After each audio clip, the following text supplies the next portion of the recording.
নাম কি আপনার? আমার ডাক নাম হলো বাচ্চু, আতাউর রহমান বাচ্চু আর কি। আচ্ছা, বয়স কত? বয়স 57।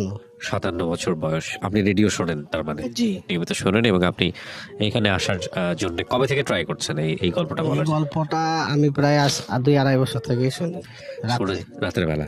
আচ্ছা, তো বাচ্চু ভাই আপনার গল্প শুরু করেন যেভাবে বলতে ইচ্ছে করে। যেভাবে আমার গল্প, আমি প্রথম আমার আব্বা সান্তাহারে চাকরি করতো। আচ্ছা, তো উনি আবার ওই দ্বিতীয় বিয়ে করেন। দ্বিতীয় বিয়ে করার পর, সান্তাহার মানে কি? বগুড়া সান্তাহার? বগুড়া সান্তাহার। ওকে। দ্বিতীয় বিয়ে করার পর আমরা 2 ভাই। হ্যাঁ আমার আম্মা, আমার নানির দেশ আবার হলো কাপাসিয়া, গাজীপুর। হ্যাঁ আমাদের 2 ভাইকে নিয়ে ওখানে চলে যায়। হ্যাঁ। মানে আমার আব্বার সাথে রিলেশন শেষ হয়ে যায় আর কি। ওকে। যাওয়ার পর তো ওখানে আমাদের থাকার মতো কোনো জায়গা ছিল না, কর্ম করার মতো কোনো ব্যবস্থা ছিল। তখন আমি খুব ছোট, আমার ভাইটা একটু বড়, একটু কর্ম করতে পারে। ওকে। তখন আমরা মামার বাড়িতে যাই থাকি। তখন খুব কষ্ট, আমাদের খুবই কষ্ট। একবেলা ভাত খাই, একবেলা ভাতের মার খাই। ও, এইভাবেই আমাদের জীবন শুরু। তারপর মনে করেন তো লেখাপড়াও শিখতে পারিনি। মা এখানে কাজে দেয়, ওখানে কাজে দেয়, কোথাও মন টেকে না।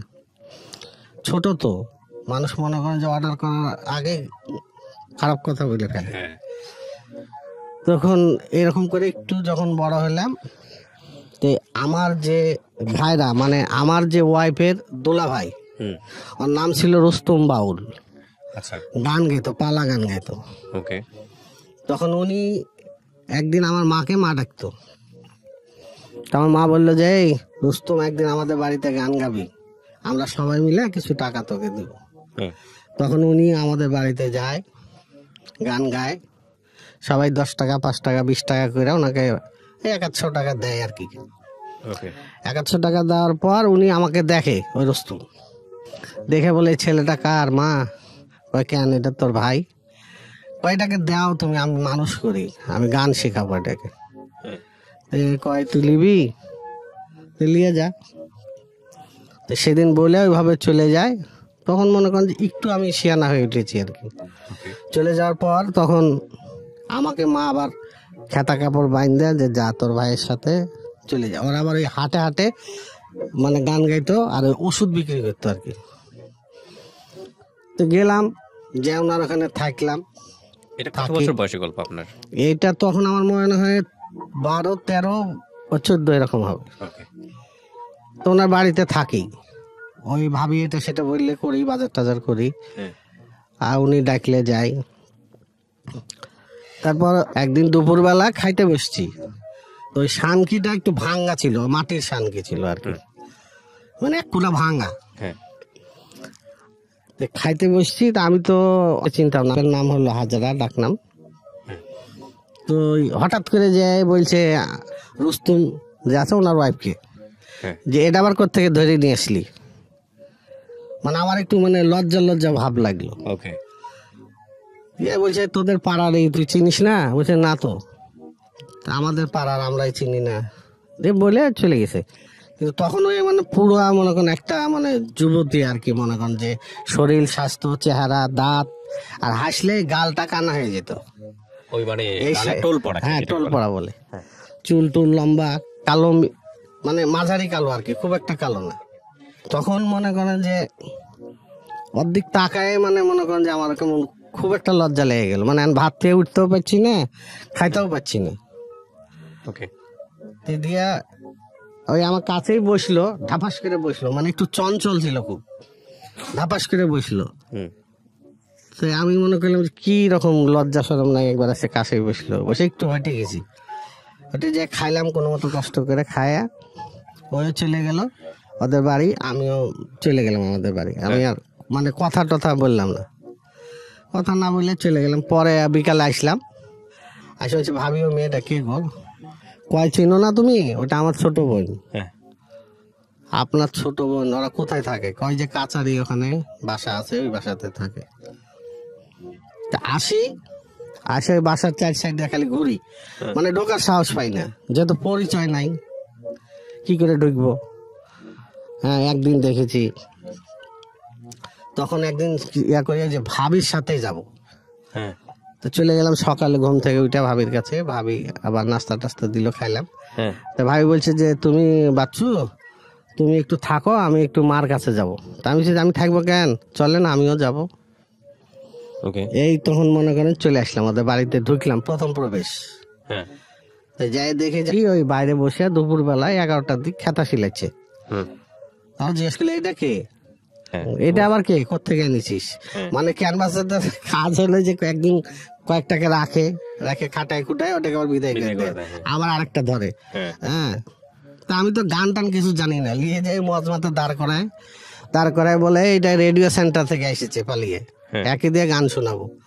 এই বয়ান টান দিয়ে ওষুধ টষুধ বিক্রি করে পরে ঢোল তবলা হুল করে চলে যায়।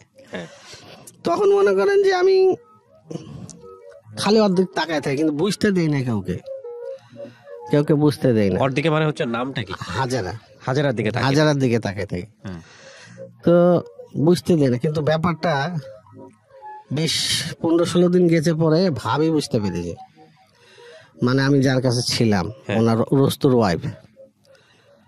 তো আমাকে একদিন জিজ্ঞেস করছে যে তুমি কি আমাদের বাড়িতে যাও নাকি? আমি না তেমন যাই না, ওদিক দিয়ে আসি, আসার টাইমে হয়তো দেখি।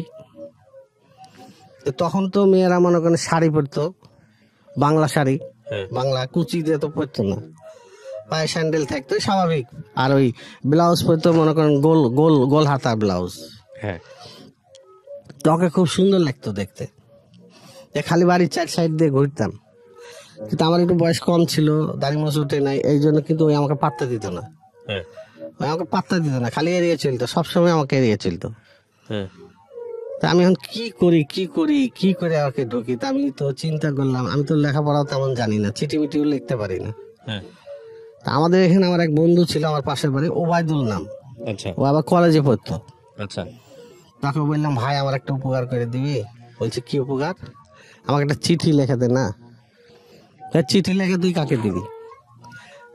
আমি দিব একজনকে, তুই দিবি কি না? না তো এখন পারবো না, কলেজ থেকে আসিস, সন্ধ্যাবেলা আসিস।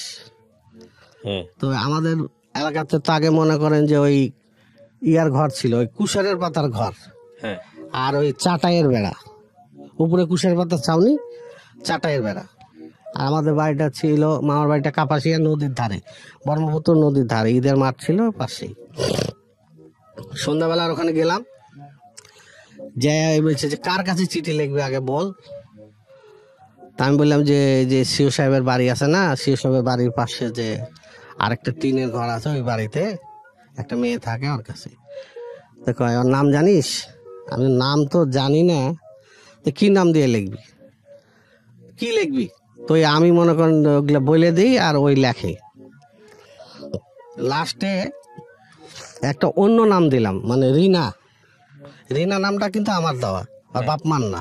হ্যাঁ তাই রিনা দিয়া চিঠিটা লিখে পকেটের মধ্যে রেখেছি। তখন পাতলা শার্ট পরতাম, আর আমি খুব পাতলা ছিলাম, মানে একদম পাতলা, মানে যে পাতলা আর ওর কিছু আর পাতলা নাই, এত পাতলা ছিলাম।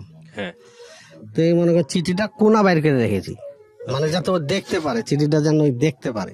আমি তো দেওয়ার সাহস পাইছি না, ওই জন্য দেখতে পায়, এই জন্য মনে করেন চিঠিটা কোনা বাইর করে রেখেছিলাম। ওকে তখন ওর সামনে দিয়ে খালি ঘুরি, 3-4 বার ঘোরার পর ওই বলছে ওটা কি? ওই আমাকে আপনি করে বলতো, আমি ওকে হাজার আপা বলতাম। হ্যাঁ একটা জিনিস কাক দিবেন, আমি দিব কেউকে দিয়ে এক কথা দু কথা থাপ মেরে চিঠিটা নিয়ে নিয়েছে ওই পকেট থেকে। আমি তো চাইছি যে ওই লিক, কিন্তু আমি তো সরাসরি দিতে পারছি না। হ্যাঁ নিয়েছে, নিয়ে ঘরের ভিতর চলে গেছে। তোর মা বাইরে আর ভাবি বাইরে কাজ কাম করছে, আর আমি তো আর ঘরে ঢুকতে সাহস পেয়েছি না, আমি বাইরেই দাঁড়ায় আছি। তোর মা বলছে যে বসো, দাঁড়ায় আছো কেন?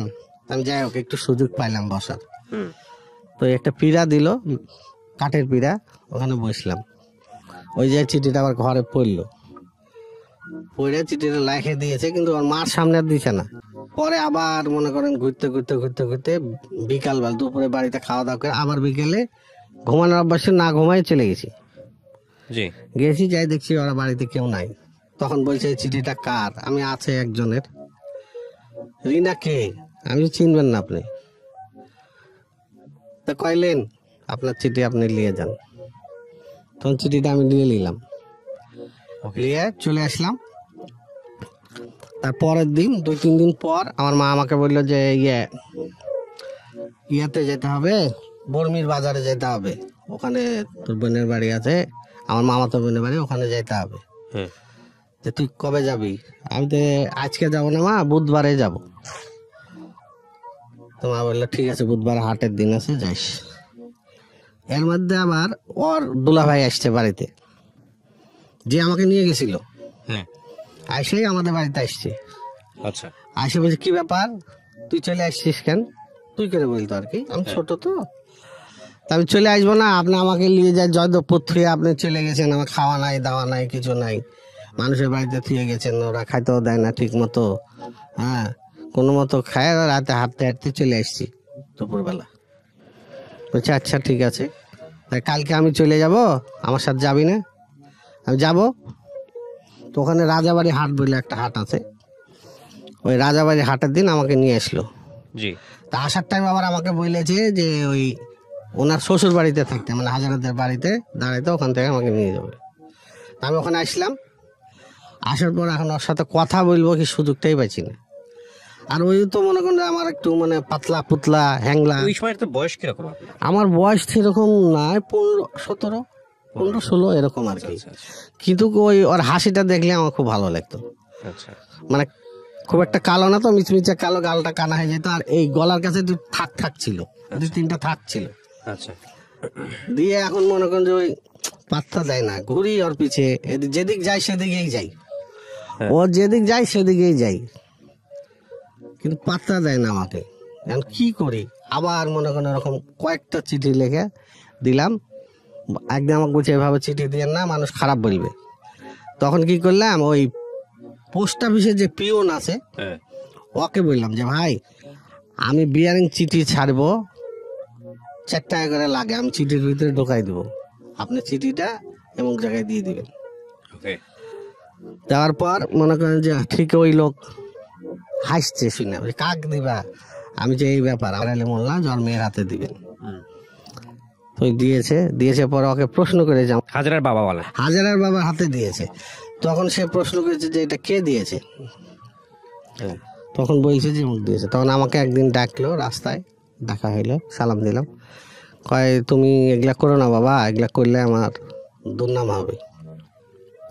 ঠিক আছে, আর যাই না, কয়েকদিন না যাওয়ার কারণ। তারপরে আমি হঠাৎ করে আমার বাবার কাছে চলে গেলাম। মানে আমার উদ্দেশ্য ছিল যে বাবার কাছে যে একটা হাত পায়ে ধরে একটা চাকরি বাকরি নিব আর কি, যে মাস্টার রুলে রেলে চাকরি। হ্যাঁ। বাবার কাছে গেলাম, যাওয়ার পর উনি একটা চাকরি দিল আমাকে, ওই পানি ছাড়ার, কলোনি ঘুরে ঘুরে পানি ছাড়ার চাকরি দিল। এখন প্রতিদিন একটা করে চিঠি দেই, কিন্তু চিঠির কোনো উত্তর আসে না। তখন আবার আমি কি করলাম, আব্বাকে বলে চলে গেলাম, যে দেখি ওদের বাড়িতে মেলা লোকজন। এত লোকজন কেন? কয় মেয়ে দেখতে আসছে। ঠিক আছে, তো ওকে আমি ইশারা দিয়ে বললাম যে একটু ওদিক যান, আপনার সাথে কথা আছে। তো ওই আবার সন্ধ্যার দিকে আর কি। হ্যাঁ। আর ওইসব এলাকায় তো তখন কলা বাগানে ভর্তি ছিল। তো বলছে যে কে আসছে? বলছে পাবনা থেকে লোক আসছে, সব ওর চাচাতো ভাইয়েরা। হ্যাঁ। তে কিসের জন্য আসছে? কয় জানি না। আমি জানেন না শুনলাম আপনার বলে বিয়া। কয় কে বলেছে আপনাকে? আমি তো শুনলাম। এতগুলো চিঠি দিলাম, একটা চিঠিরও উত্তর দিলেন না। কয় আমি চিঠি লাগার সুযোগ আছে আমার? একটা ঘরের ভিতরে বাপ থাকে, মা থাকে। হ্যাঁ, তা আপনি কি বলছেন? আমি যে দেখেন, আপনি কিন্তু বিয়ে করেন না। হ্যাঁ। আপনি বিয়ে করেন না, আপনাকে আমাকে অনুরোধ থাকলে আপনি বিয়েটা করেন না। কিন্তু বলছে না আমি এখন বিয়ে করব না। ঠিক আছে, পরে আবার চলে গেলাম। দিয়ে আসলাম কিছুদিন পর, ঈদের টাইম। আচ্ছা। ঈদের টাইমে আসে ঈদের নামাজ পড়ছি, নামাজ পড়ে ওদের বাড়ি চলে গেছি। পরে ওর মা বসতে দিয়েছে, নাস্তা দিয়েছে, দিয়ে জিজ্ঞেস করছে কবে আসলে। তোর মাকে আমি মাওই ডাকতাম আর কি, ওই সম্পর্কে মাওই ডাকতাম। ওকে। দিয়ে হঠাৎ করে একদিন একটা ঝামেলা হয়ে গেল, মানে আমার মার কানে চলে গেছে। আর আমার মা ছিল প্রচন্ড রাগী, আমাদের গোষ্ঠীর মধ্যে সবাই ভয় করতো। সবাই কি ওই হাজারের মা বাবাও ভয় করতো, খুব ভয় করতো। মানে রাস্তা দিয়ে হাঁটলেই বলতো যে এই আসছে দরজাল, খানে দরজাল। মানে যেমন মুখ তেমন মনে করেন কথা, তেমন মনে করেন কোনো দিক দিয়ে কেউ মানে পাইতো না ওর সাথে, তেমন বুদ্ধি, খাটো জমি মানুষ। তো মা এসে বলছে যে এই যে আমার পোলাটা আপনাদের বাড়িতে সারাদিন বসে থাকে, আপনারা কিছু কর না। তখন ওর মা বললো আমরা কি বলবো, আসে বসে থাকে, ছোট মানুষ, কিছু বলা যায় না, বাইর করে দেওয়া যায় না। বলছে এইভাবে তো আমার পোলাটা আপনাদের বাড়িতে সারাদিন থাকে, কিছু বললেন। কারণ আমার শ্বশুর একদিন আমাকে বলছে বাবা তুমি এখানে আসো না। আমি কেন? হ্যাঁ, হাজারার বাপ বলছে এখানে আর তুমি আসো না। আমি কেন? বলছে বিভিন্ন মানুষ বিভিন্ন কথা বলছে, এখানে আসা তোমার ঠিক হবে না, আমার মান ইজ্জতের ব্যাপার। এই তো আমার আরো মাথা খারাপ হয়ে গেল। যাও একটু ঢুকতাম, দেখতাম, কথা বলতাম, দিয়ে সপ্তাহখানেক আর যাই না, খালি বাসার 4 সাইড দিয়ে ঘুরি। এখন একদিন দেখছি ওই আবার ওই শীতের দিন শুয়ে আছে, ওই কাঠের জানলা, তো জানলার মধ্যে পাটা ঠেকাই রেখেছে। মানে আমি যেন বুঝতে পারি যে ওই বাড়িতে আছে। পাশ দিয়ে যাইতে আমি দেখলাম যে হ্যাঁ পা আছে, আর দেখলাম যে দুপুরবেলা এখন হয়তো কেউ নাই, দৌড়ে চলে এসছি। এসে বলছি কি খবর, চিঠি দিলাম, চিঠির উত্তরও দিল না, দেখাও করল না। তো বলছে যে আজকে পাবুর রাস্তায় অমুক জায়গায় যায় দাঁড়ান, ওখানে দেখা করব। তো বাজার থেকে প্রায় 1-1.5 কিলোমিটার ও আগে চলে গেছে, ঠিকানা বলে দিয়েছে। ওই আমি পরে চলে যেতাম, যে কথা টথা বলে, মানে মেলা দূর তো, কেউ চিনতো না, কেউ কিছু বলতো না। এরকম যেদিন যেখানে যাইতাম, যে রাস্তায়, ওই রাস্তার ঠিকানা বলে দিতাম, যে রাস্তায় যা কথা বলবো, কাল ওই রাস্তায় যা কথা বলবো। এরকম করে কথা বলা শুরু হলো। এই তো চলতে থাকলো আর কি। চলতে চলতে একদিন হঠাৎ করে আমি রাজশাহী চলে আসবো। তা আমি গেছি ওকে বলতে যে আমি তো রাজশাহী চলে যাব। তো বলছে আমাকে নিবেন? তুমি যাবা? তখন তুমি বলে ফেললাম। বলছে হ্যাঁ যাবো। তাহলে এক কাজ করো, তুমি আগে রাজাবাড়ি চলে যাও, আগের গাড়ি ধরে তুমি তখন ছিল আপনার পেট্রোল গাড়ি, কাঠবডি গাড়ি। তুমি আগে রাজাবাড়ি চলে যাও, আমি রাজাবাড়ি থেকে তোমাকে তুলে নিয়ে যাবো। তো ওই যে রাজাবাড়ি দাঁড়াইলো, আমি পরের বাসায় এসে ওকে তুলে নিলাম ওখান থেকে। এখন চিন্তা করছি কোথায় যাই, যাওয়ার তো জায়গা নেই, আর আব্বার কাছে তো এভাবে যাওয়া যাবে না। তখন ওকে নিয়ে ওর ভাইয়ের বাড়ি গেলাম। আমার ভাই মিরপুরে একে থাকতো, ঘড়ির মেকারি করতো, রেডিও টিভির ঘড়ির মেকারি করতো। আর ভাইয়ের বাড়িতে আসলাম প্রথম, আইসা ওখানে থাকলাম। থাকার পর ওর ভাই ব্যাপারটা বুঝতে পারলো, ওর ভাইকে বললো। আর ভাই আবার যেই লোকের দোকানে চাকরি করতো, ঘড়ির যে দোকানে মহাজন, ওই লোক আবার আমাকে দুপুরবেলা দাওয়াত করে ডেকে নিয়ে গেল, নিয়ে যে ভালো মতো খাওয়ায় দাওয়ায় বেদ দিয়ে বাড়ি শুরু করে দিল। এই মোটা বেদ দিয়ে। তখন ওই খাবার থেকে খবরদার আর গায়ে একটা বাড়িয়ে দিবেন না। কেন? আপনাকে মারবেন কেন? আপনি কোন অধিকার রাখা মারবেন? হ্যাঁ হ্যাঁ, কত বড় সাহস, এই সেই, মানে মেলা কথা আর কি, যেগুলা মানুষ খারাপ ভাষায় বলে। বলার পর ওই বলছে চলো বাড়াও। তো বলছে এখন বাড়াইলে তো ঠ্যাং ভেঙে দেবো। তখন ওই বলছে যে আপনার সাহস থাকলে আমার গায়ে হাত দেন তো, ওকে যে 2টা বাড়ি দিয়েছেন এটাই তো আপনার কপালের ভাগ, আপনার হাত দিয়ে দেখেন, আমি এখনই পুলিশের কাছে যাবো। তখন ওই লোক আর কথা বললো না। তখন ওখান থেকে বাড়াইলাম, বাড়াই মিরপুর আপনার 11, ওই পল্লী বিদ্যুতের পাশে আগে যে চাটাইয়ের ঘরগুলো ছিল, ওই চাটাইয়ের ঘরে উঠলাম। 60 টাকা ভাড়া। আমাদের কাছে তো কোনো টাকা পয়সা নেই, খাওয়া দাওয়ার তেমন কিছু নেই। কি করি, যে 10 টাকা দিয়ে একটা পাটি কিনলাম, 5 টাকা দিয়ে একটা প্লেট কিনলাম, 3 টাকা দিয়ে একটা গ্লাস কিনলাম। রান্নার তো হাড়ি নেই। নিয়ে ওখানে প্রায় 1 মাসের মতো ছিলাম। 1 মাসের যে টাকাটা ছিল শেষ হওয়ার পথেই ওই চিরালি আসতাম। থাকতেন বলতে কি আপনার সঙ্গে কি হাজারা থাকতো? হ্যাঁ, বিয়ে করছেন আপনারা নাকি? হ্যাঁ, আমরা এর মধ্যে ফাঁকতালে ওই মনে করেন যে ইয়াতে শ্রীপুর যাই বিয়ে করে নিয়েছিলাম নিজেরা। ওখানে এক মৌলবীকে 500 টাকা দিলাম, আর একটা উকিল বাপ ধরে ওখানে বিয়ে করে নিয়েছিলাম। নেওয়ার পর এখন ওখানে থাকি, কর্ম নাই, কর্ম জানি না, কোনো কাজও জানি না। তো চিরা আনি 1 পোয়া করে, অর্ধেক রাত্রে খাই, অর্ধেক সকালে খাই, দুপুরে কোনো খাওয়া টাওয়া নেই। এভাবে 10-15 দিন চলতে থাকলো। 10-15 দিন চলার পর এক হিন্দু মেয়ে, ওই মহিলা মনে করেছে যে আমার ওয়াইফ, তখন তো আমার ওয়াইফ হ্যাঁ বিয়ে হয়ে গেছে, ওই মনে করছে আমরা হিন্দু। হ্যাঁ দিয়ে ওর স্বামীর সাথে আমাকে কাজে দিল 15 টাকা রোজে। ওই ফার্নিচার ডলতে হবে, ডললে প্রতিদিন 15 টাকা করে দেবে। তখন যাই হোক একটা ভরসা পাইলাম। আর 10 দিন কাজ করার পর একদিন মনে করেন হাজারের সাথে ওই মহিলা তর্কাতর্কি। মহিলা বলছে যে আপনি তো হিন্দু। বলছে না আমি হিন্দু না, আমি মুসলমান। কয় আপনি হিন্দু, আপনার বাড়ি আমাদের বাড়ি এখানে, আমি আপনাকে চিনি এই সেই। বলছে না আমি হিন্দু হবো কেন, আমি মুসলমান। তখন ওই মহিলা আবার কি করলো, স্বামী বলে কাজটা বন্ধ করে দিল। কাজটা বন্ধ করে দেওয়ার পর এখন আমার আর খাওয়া টাওয়ার নাই।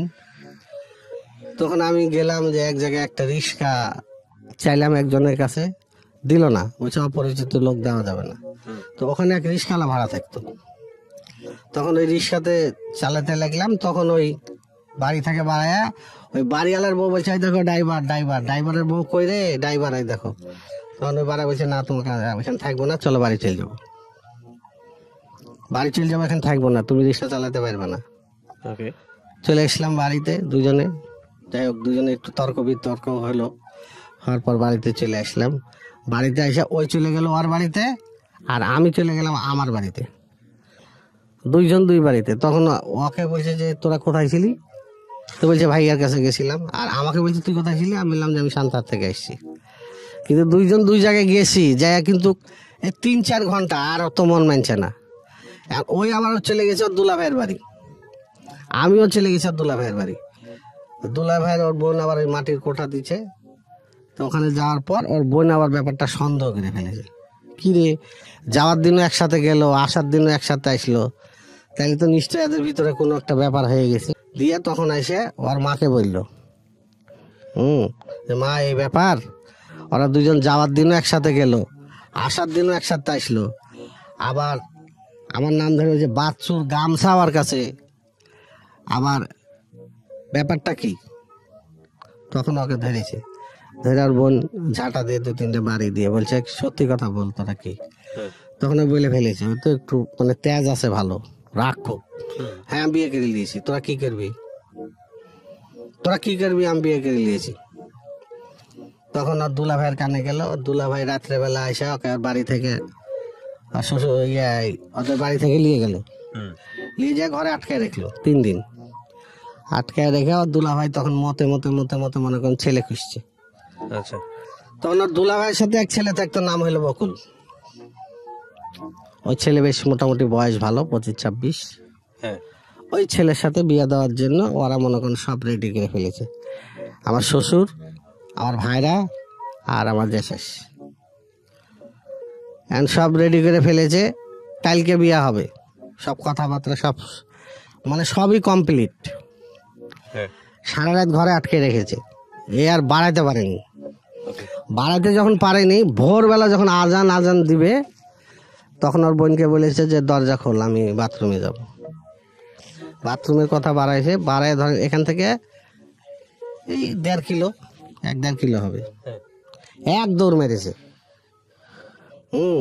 এক দৌড়ে মনে করেন যে থানার পিছনে ছিল মরকালার ঘাট, ঝাঁপ দিয়েছে নদীতে। নদীতে ঝাঁপ দেওয়ার পর তখন ওর বোন কাঁদছে, কাঁদার পর সব লোকজন এক জায়গায় জড়ো হয়ে গেছে। হ্যাঁ জড়ো হয়ে যাওয়ার পর তখন ওই মাঝিরা ওখানে আবার ওই চাপিলা মাছ মারে যে ঠকাস ঠকাস করে, ওরা তুলেছে টেনে, হ্যাঁ তুলে কিনারে নিয়ে এসছে। নিয়ে এসে পরে জ্ঞানটা তুই মরিস না, তোকে আমরা বাচ্চুর হাতেই তুলে দেবো, হ্যাঁ তোকে মরতে হবে না। তো ওই চলে পরে নিয়ে গেছে, নিয়ে যা প্রাথমিক চিকিৎসা করে বাড়িতে নিয়ে গেছে। আমি খবর পেলাম, ওই পাড়ার আরেকজন আমাকে খবর দিল যে এরকম এরকম ওই তো নদীতে পড়েছে, ঝাঁপ দিয়েছে, আর বদুল্লা ভাই বিয়ে ঠিক করেছিল। তখন আমি আমার শাশুড়ির কাছে গেলাম, হ্যাঁ আমি বললাম যে দেখেন আপনার তো এগুলো করছেন, আমরা তো ইচ্ছা করে করছি না, তোমার মায়ের ভয় করছি, তোমার মায়ের যে গোষ্ঠী আর তোমার মায়ের যে রাগ, এদিকে মামারাও খেপা। মামার ইচ্ছা ছিল যে মামাতো বোনের সাথে বিয়ে দিবে, নাম শেফালি, কিন্তু আমি ওদিকে যাইনি। দিয়ে মনে করেন তখন আমাদেরকে ঠিক আছে সবাই মিলে আমার শ্বশুর আমাকে ডেকে আমার হাতে তুলে দিল, কিন্তু আমার তো কোনো কর্ম নেই, কি করে খাবো, রিক্সা চালাতে যাই পারি না। আমাদের বাড়িতে গেলাম, বাড়িতে মা রাগ করে, আমার বড় ভাই ছিল ওর কাছে চলে গেল, খাবার নাই কিছু নাই। কোনো মতো একটু চাল জোগাড় করলাম এক জায়গা থেকে, কিন্তু রান্নার খড়ি নেই। দুইজনে সকালবেলা উঠে চলে গেলাম গজারি বনে, ওই যে গজারি বন আছে, যে খড়ি কুড়াইলাম। ওকে। খড়ি কুড়ায় আটি বানলাম, বান্ধে ওকে বললাম যে জঙ্গল যেটুক আছে এইটুক তুমি মাথাত করে নিয়ে যাবা, আর যখন গ্রামের দিক চলে যাবো তখন আমার মাথায় দিয়ে দিবা, তখন আমি মাথায় নেবো, কারণ তখন তোমার মাথায় দেওয়া যাবে না। ওই করে মনে করেন যে খড়ি নিয়ে আসলাম, নিয়ে এসে চারটা রান্না করে খেলাম। তো আরেকজন বলছে যে খড়ি চারটা আমাকে বেচে দে, তোরা তো আনতেই যাচ্ছিস, আবার কাইলে আনবি। তো বলছে ক টাকা দিবি? 8 টাকা দেবো। 8 টাকাতে ওই খড়ির আটিটা বেচে দিলাম, দিয়ে ওই হাফ কেজি চাল, তখন মনে করেন যে 2.5 টাকা 3 টাকা কেজি আটা কিনলাম। কিন্তু ঘরে আর কেউ জায়গা দেয় না, কেউ দেখতে পারে না আমাদের, মানে আমরা এমন এত অসহায় যে আত্মীয় স্বজন কেউ কথা বলে না, কেউ মানে আমাদের ছাওয়াটাও পছন্দ করে না। বাড়িতে ধুমধাম খানা হয়েছে, হয়েছে, আমরা 2 স্বামী স্ত্রী না খাই শুয়ে আছি, কেউ ডাকেও না। আমার মামার ঘরেই রান্না বান্না হচ্ছে, মেহমান এসছে খাইছে, আমাদের কেউ ডাকে না, না খেয়েই শুয়ে আছি। তার পরের দিন ঈদ, আমার ভাই একটু দূরে থাকতো, তো আমি বললাম যে কি করব, ঈদের দিন তো খাওয়ার কিছু নাই, চলো ভোরবেলা উঠে ভাইয়ের বাড়ি যাই। তো চলো,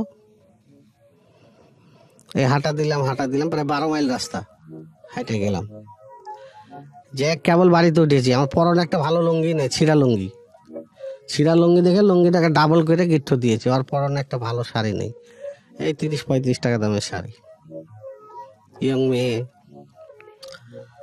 ভাবি দেখা আর তো মনে করেন হাড়ি পাতিল যা ছিল ভাঙ্গা শুরু করে দিয়েছে। মাও আছে ওখানে, মা বলছে কাইনসার, বলছি কি করতে আসছিস, সেটা খাওয়ার জন্য এত কষ্ট করে আসছিস এখানে ঈদের দিন?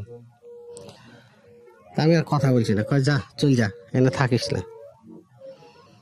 তো মার কাছেও পয়সা করে ছিল না, এই 1 টাকা না 5 টাকা ছিল মার কাছে, ওরাই আমাকে হাতে দিয়ে বললো চলে যা, থাকিস না এখানে, থাকলে আর অশান্তি হবে। কিন্তু ভাইও একটা মুখের কথা বললো না যে কোথায় যাবি তোরা, ঈদের দিন আসছিস, খাই দেয়, কালকে চলে যাস, কেউ কিছু বললো না। তো এই সকালে গেছি, আবার হাইটে আসতে আসতে মনে করেন 6 মাইল আসতে আসতে প্রায় দুপুর হয়ে গেছে, প্রায় 12টা বেজে গেছে, 12টা-1টা বেজে গেছে। তো এবার বলছে খুব পানি তেরাস লাগছে, তাই বললাম যে এক কাজ করো, ওখানে একটা বট গাছ আছে, ওখানে বসো, একটু মুড়ি আর ইয়ালি আসি চেনাচুর। তো ওখান থেকে 6 আনা দিয়ে 4 আনার মুড়ি আর 2 আনার চেনাচুর নিলাম, লিয়ে দুইজনে বসে থেকে খাইলাম, খায়া পানি টানি খায়া আবার হাঁটা দিলাম। যাই শ্বশুর বাড়িতে উঠেছিলাম, উঠছি পরে তো ওখানে ওরা গালাগালি করলো। তো আমাকে বললো যে তুমি এক কাজ করো, তুমি তোমাদের বাড়িতে চলে যাও, আমি এখানে কদিন থাকি, পরে যে কোনো একটা ব্যবস্থা হবে না। ঠিক আছে, চলে আসা কদিন পর আমি আবার চলে গেলাম মনে করেন যে আমার বাপের কাছে যাওয়ার পর বাপ আবার আমাকে একটা চাকরি দিল মাস্টার রুলে পার্বতীপুরে। কিন্তু আমার মা অলরেডি একে আটকে দিয়েছে, দিয়ে বলছে শোনো, ওই ছেলে দিয়ে তোমার সংসার হবে না, ওর বয়স কম, ওই আরেক মেয়ে দেখে পাগল হবে, শহরে টরে থাকে, আমি তোমাকে টাকা পয়সা খরচ করে ভালো জায়গায় বিয়ে দেবো, তুমি আমাকে ছেড়ে দাও। তখন যখন এগুলা বলা শুরু করেছে, তখন থাকে কিন্তু আপনার হলো মাও না। তখন এ আবার চিন্তা করেছে এক বিপদ থেকে এসে আরেক বিপদে পড়লাম। এ আবার এখান থেকে গেছে কি, তো ওই জীবনও ট্রেনে ওঠেনি। রাত্রের বেলা ওই যে পার্বতীপুরের যে ঠিকানা আছে চিঠির, ওই ঠিকানার চিঠিটা হাতে নিয়ে এই পালাই গেছে, পালাই যে এক বাড়িতে উঠেছে, ওই বাড়িওয়ালা আবার রাতটা রেখে সকালবেলা ওই বাড়িওয়ালা ছেড়ে দিয়েছে। ওখান থেকে হাঁটতে হাঁটতে 30 সাল গেছে, 30 সাল থেকে এক বাসে উঠেছে, ওইটা ময়মনসিংহ গেছে, ময়মনসিংহে যাওয়ার পর ওই চরপাড়া যাওয়ার পর এক রিক্সাওয়ালা নিয়ে যে স্টেশনে নামাইছে, ওখান থেকে নিরাপত্তারা গাড়িতে তুলে দিয়েছে। পার্বতীপুর যায় ওই চিঠিটা স্টেশন মাস্টারকে দেখাইছে, তখন বাজে সকাল 10টা, আর আমি তো অলরেডি ডিউটিতে যাব। তখন ওই চিঠিটা দেখানোর পর বলছে বসো, তখন ওই পিয়ন পাঠাই দিয়ে আমাকে বলছে যে আপনার নাম বাচ্চু, আমি যে হ্যাঁ, বলছে আপনার বউ আসছে, আমি যাই তুই আর কি করেন নাকি, আমার বউ তো জীবনে কোনোদিন ট্রেনেই ওঠেনি, এখানে আসবে কি করে, আর ওই ঠিকানা জানে, রংপুর দিনাজপুর এগুলো চিনে, পার্বতীপুর এগুলো চিনে না, ওরা যাই দেখেন, হ্যাঁ সত্যি যাই দেখছি ওখানে হাউ মাউ করে কাঁদছে। আমি কি করি, 150 টাকা দিয়ে একটা বাসা নিলাম, বাসা নিয়ে থাকলাম, হাঁড়ি পাতিল নাই, ওই আমি যখন যাই তখন আমার প্যান্ট শার্টগুলো পরে ওই গোসল করে বসে থাকে। আমার প্যান্ট শার্ট গুলো পরে বসে থাকে, আর পাড়ার মেয়ে ছেলেরা এসে ভিড় করে বাড়ির ভিতরে। আবার আমি যখন এসে গোসল করি তখন ওর কাপড়টাই পরে। আর একটা পাতিলে যা ভাত চাল যা ডাইল চাল যা আছে তাই দিয়ে রান্না খাই। আর পুরাতন দুইটা প্যান্ট ছিল, ওই প্যান্ট দুটাকে কাইটে সেলাই করে মধ্যে দিয়ে ওটাকে চাদর বানিয়ে ওখানে শুয়ে থাকি দুজন মিলে। হঠাৎ করে আমার মা আসলো, এসে বলছে তো তোর বউ আমার টাকা পয়সা নিয়ে পালাই এসছে। আমি বলছি না, এটা আমি কোনোদিনও বিশ্বাস করি না। ও না খায় থাকলেও এগুলা করবে না, তুমি এটা আবেগে বলছো। দিয়ে যাই হোক, আমাদের বাচ্চাটা পেটে আসলো, প্রথম ছেলে পেটে আসলো। তখন এরশাদের আমল আসলো, জিয়াকে মেরে দিল, তখন চাকরিগুলো সব বন্ধ করে দিল। তখন তো আরো অসহায় হয়ে গেলাম। বাড়ি গেলাম, যাওয়ার পর মনে করেন যে বাড়িতে আমাদের বসতেও দেয় না, কথাও বলতে দেয় না। মানুষের রান্না করে, মানুষের বারান্দায় এখানে সেখানে থাকে বাড়ি। আর কর্ম খুঁজি, কর্মও পাই না। তখন 10 টাকা জমা রিক্সা, কাবাসিয়াতে একটা রিক্সা নেই, কাঁচা রাস্তা বালুর রাস্তা, টানতে পারি না। ওই 7 টাকা 8 টাকা যাই হয় খাই, আর মানুষের ঘরে ঘরে ঘুমাই। আর এই ছেলেটাকেও পেট ভরে খাইতে দিতে পারি না। ওই একটু সুজি জাল দিয়ে ওকে অর্ধেক খাই, আর আমরা দুজন মিলে অর্ধেক খাই, খায় রাত্রে থেকে যাই। এইভাবে জীবন চলতে লাগলো। তখন ছেলেটাকে হঠাৎ করে একদিন এক লোক আমাকে বুদ্ধি দিল যে তুই এখন থাকিস না, তুই চলে যা তোর বাপের এখানে। আসলাম বাপের এখানে, এসে কয়েকদিন থাকাতে সৎ মা কি করে খেতার ভিতর রুটি লুকায় রাখে, চালের হাঁড়ি লুকায় রাখে। কারণ চাল নাই, খাবার নাই। কয়েকদিন পর তারপরেও মনে করেন থাকার চেষ্টা করলো কি, ভাত খাইতে বসছি, ভাত গুলে পলিথিনে ঢাইলে দিয়ে থাল ডালিয়ে চলে গেল। তাও কিছু বললাম না। লাস্টে চোর সাব্যস্ত করে বাসা থেকে বের করে দিল। বলছে পাটা তাওয়া এগুলো তুই চুরি করে বেচেছিস, তোর কাছে টাকা নেই। ঠিক আছে, যে বিহারি কলোনিতে একটা ঘর ভাড়া নিই 60 টাকাতে, আবার জীবন শুরু করি। মানুষের রিক্সা চালাতে যে মানুষ বলে, হ্যাঁ তোমার আব্বা চাকরি করে, তুমি রিক্সা চালাবা কেন? কেউ দেয় না। তো যে রুগীর দালাল আছে না, রুগীর দালাল, ওদেরকে তখন পুলিশরা ধরতো। এক দালাল মাসুদের বাপ নামার, ওই আমাকে বলছে যে গাড়িটা নিয়ে লক্ষ্মীপুর যাও, আমি তোমার পিছিয়ে পিছিয়ে আসছি। কিন্তু আমি তো ভ্যান তো জানি না। আমি গাড়িটা নিয়ে লক্ষ্মীপুর গেছি, হট করে আমাকে 10 টাকা দিয়ে ওই গাড়িটা নিয়ে চলে গেল। তখন আমি বুঝলাম যে এখানে এইটুকুর মধ্যে 10 টাকা, তাহলে তো ইনকাম ভালোই আছে। তাহলে এই 10 টাকা নিয়ে যেয়ে 2.5 টাকা দিয়ে আটা কিনলাম, আলু কিনলাম, এগুলা কিনে মানুষের কাছে হাঁড়ি পাতিল নিয়ে চায়ে খাইয়ে এই জীবন শুরু হলো আমাদের। ভ্যান চালানো, হ্যাঁ, ওই এক বেলা করে চালাই। আরেক ভদ্রলোক মনে করেন ওহাব নাম, ওই তখন দেখে বলছে তোমার মতো ছেলে রিক্সা চালালে জীবন বাঁচে, তুমি এক কাজ করো, আমার এই কাজটা করো, আমি তোমাকে ডেইলি 25 টাকা করে দেবো। তখন ওই 25 টাকা করে ওই দিত, আর এদিকে মনে 30-35 টাকা যা হয়তো। এইভাবেই জীবন শুরু হলো। এই মনে করেন একবেলা খায় একবেলা না খায়। তারপরে দেখা যাচ্ছে যে আমার এই বড় মেয়েটা আসলো পেটে। তো বড় মেয়েটা আসলো, আমার তো কেউ নাই, কেউ ধরারও নাই, কেউ কিছুর নাই। বাচ্চা যেদিন হয় সেদিন ঘরে আটা আছে, কিন্তু রান্না করার লোক নাই। তোকে বললাম তুমি শুয়ে থাকো, তোমাকে তো খাইতে দিতে হবে। আমি চাই না, আমি বেলছি। তা আমি চাই না, আমি রুটি বেলছি। বেলে তখন বাচ্চাটা আমার সেই দিনই হয়েছে। বেলে টেলে ওকে খাওয়াইলাম, চাটা খাওয়াইলাম, কাজে যাই, আবার আসি, এসে রান্না করি, করে ওকে খাওয়াইয়া আমি খাইয়া আবার ডিউটি যাই। তখন আমার মনের মধ্যে একটা ইচ্ছা ছিল যে আমি যাই কিছু করি না কেন, আমার সন্তানগুলোকে মানুষ করব। আমি এখনো ধরেন কষ্ট করি ছেলেদের জন্য, বলেন তে কোনোদিন তোমাকে ছাড়বো না আমি। আর ওও বলতো যে জীবন তো মানুষের একটাই, ঝগড়াঝাটি হয়, ভাই বোনের মতো টুকটাক লাগি, ওইও রাগ করে থাকে, আমিও রাগ করে থাকি। হ্যাঁ, কিন্তু বাকি জীবনটা আমাদের খুব কষ্টে গেছে। এখন আল্লাহর রহমতে ধরেন ছেলে পেলে বড় হয়ে গেছে। ছেলেপেলে আল্লাহর রহমতে খুব কষ্ট করে শিক্ষিত করেছে। ছেলেপেলে যখন বোনেরা স্কুলে যেত 2 টাকা হাতে দিতে পারতাম না। এক মেয়ে এখন অনার্স পাস করে এক চাকরি করছে, এক মেয়ে ঢাকা ভার্সিটিতে আছে, বাবা। আর 2টা মনে করেন যে একটা MA পাস করে বিয়ে হয়েছে, একটা আই পাস করে বিয়ে হয়েছে। কখনো মন খুলে এদের কাছে গল্পগুলো বলছেন? না, আজকে এই গল্পগুলা ওরা শুনবে। এমনও দিন গেছে আমরা 2 স্বামী স্ত্রী শুধু কচুর শাক খেয়ে থেকেছি, খাবার ছিল না। কখনো সন্তানদের বলা হয় না এগুলা? একটা কাপড় 2টা কাপড় ছিল, একটা কাপড় করে আমার পরেছে।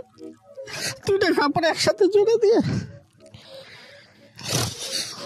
কত বছরের সংসার আপনাদের? 42 বছর 42 বছর সুখ দুঃখে একসঙ্গে আছেন। একসঙ্গে আছে। আপনি এই গল্পটা কেন বললেন আজকে রেডিওতে? গল্পটা বললাম, মনের একটা আক্ষেপ। আর এই যে বর্তমানে দেখি প্রেম করে ছেলেরা, বাড়ির পাশেই দেখছি, একটা বাচ্চা হয়েছে, ছাড়াছাড়ি, মারামারি, গন্ডগোল। 42 বছরের জীবনে আপনাদের কখনো ঝগড়া হয় নাই? হয়েছে। 42 বছরের জীবনে কখনো এরকম সময় আসেনি যে মনে হয় না এই মানুষের সাথে সংসার করা যাবে না? না, এরকম কোনো মনে হয় ঝগড়া হয়েছে, কিন্তু কখনো তাকে ছাড়া চিন্তা করেননি? না, ওও রাগ করেছে, আমিও রাগ করেছি। আমি রাগ করে 2-3 দিন কথা বলিনি, ওও বলেনি, ওও খাইনি, আমিও খাইনি। কিন্তু আমার মনে মনে ভাবতাম যে না খাইলে তো অসুস্থ হয়ে যাবে। এর মধ্যে এমন একবার অসুস্থ হয়ে গেছিল যে আমার কাছে রিক্সা ভাড়াও নাই, আমি ঘাড়ে করে রেল লাইন পার করেছি, ঘাড়ের উপরে নিয়ে রেল লাইন পার করে। আমার বাচ্চা ছোট ছোট। পেশায় কি করেন? আমি পেশায় নাইট গার্ড, এখন নাইট গার্ডে চাকরি করেন। এই পরিশ্রম করে আপনি মেয়েকে ঢাকা ইউনিভার্সিটিতে পড়িয়েছেন? হ্যাঁ, এখন আছে আল্লাহ। একটা মেয়ে এমএ পাস করেছে, একটা মাস্টার্স পাস করেছে, আর একটা বিএ পাস করেছে। ছেলে মেয়ে কয়জন আপনার? আমার 4 মেয়ে 1 ছেলে। ওনারা সম্মান করে, ভালোবাসা অবশ্যই দেয়? অবশ্যই। আমি এই গল্পের শেষে একটা কথা বলি আপনাদের সবাইকে, সেটা হচ্ছে আমাদের প্রত্যেকের জীবনে সমস্যা আছে, ইনক্লুডিং মি।